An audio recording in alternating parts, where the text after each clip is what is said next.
Narcan, or naloxone, has been around for decades, but it is becoming more commonly used now at hospitals, and first responders are using it with the explosion of heroin use. Melanie Gillespie talked with those who know the drug best and how it's being used now more than ever. Mel?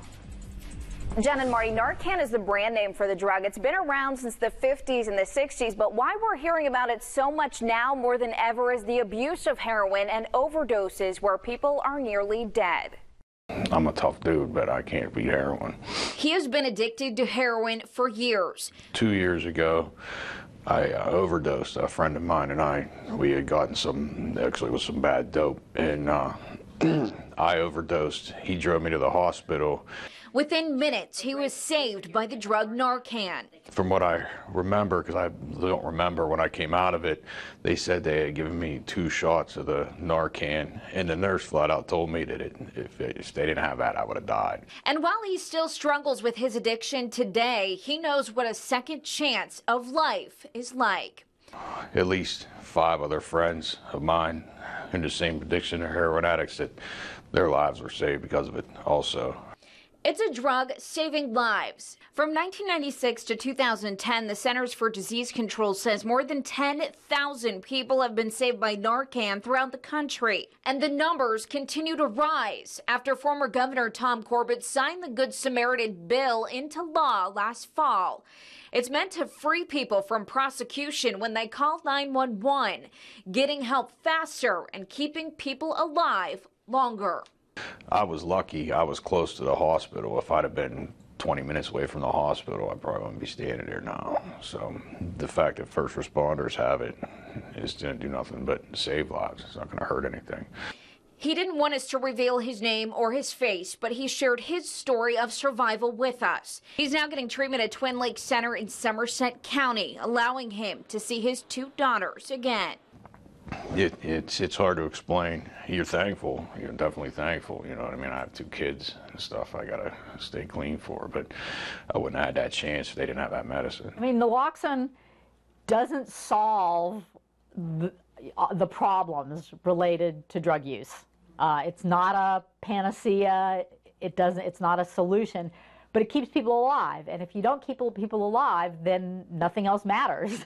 People like Alice Bell know the growing epidemic of heroin all too well. Last year, 2014, we had more overdose deaths than ever before in Allegheny County, in the state, nationally. We have more and more overdose deaths. Bell is the head of Prevention Point Pittsburgh and sees firsthand the growing need for the drug Narcan or naloxone. The way that naloxone works is it blocks the receptors in your brain that opiates attach to. That's all it does. You can't get high from it. There's no way to really misuse it. It just blocks the effects of opiates. Bell has a standing order, meaning she has the right to pass out Narcan to people battling an opioid addiction. And by now we've given out naloxone to over 1,400 people, over 1,100 reports of overdose reversals. She's taking her knowledge of overdose reversals to the streets several times a month by training everyday people dealing with this now everyday problem. When we teach people how to administer naloxone, that you want to breathe for the person while you're waiting for the naloxone to work. It can take sometimes 3 to 5 minutes to work. You want to do rescue breathing while you're waiting for them. Narcan can now be in the hands of everyday first responders. To Bell, that's the family members, friends, and those closest to the users. But it's also emergency responders like police, EMS, and firefighters. Besides paramedics, state police are the first to complete training to carry and administer Narcan. It's just the amount that we're using is new to us. We've never seen this like this before. West End Ambulance in Johnstown simulated what it looks like to respond to an overdose call. Tim, he's got a needle in his arm. West End says drug overdoses come in waves, but they can respond to as many as 4 or 5 in 1 week.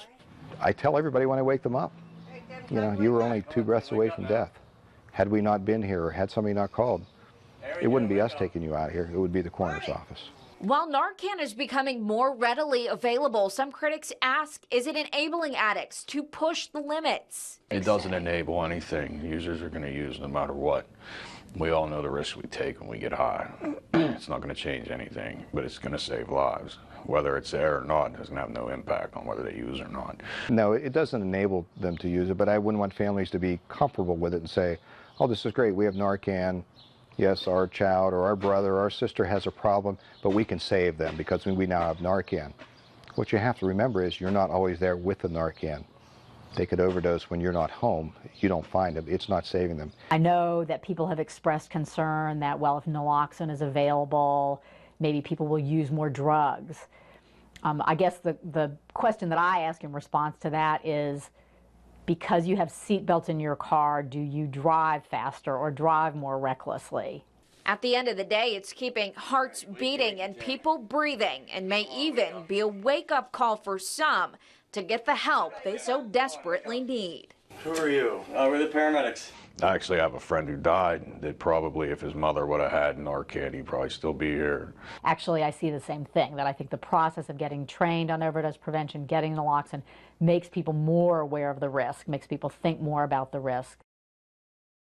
And tonight at 11, we'll tell you just how it's administered and the costs that are associated with each type of administration. Reporting live, Melanie Gillespie, 6 News.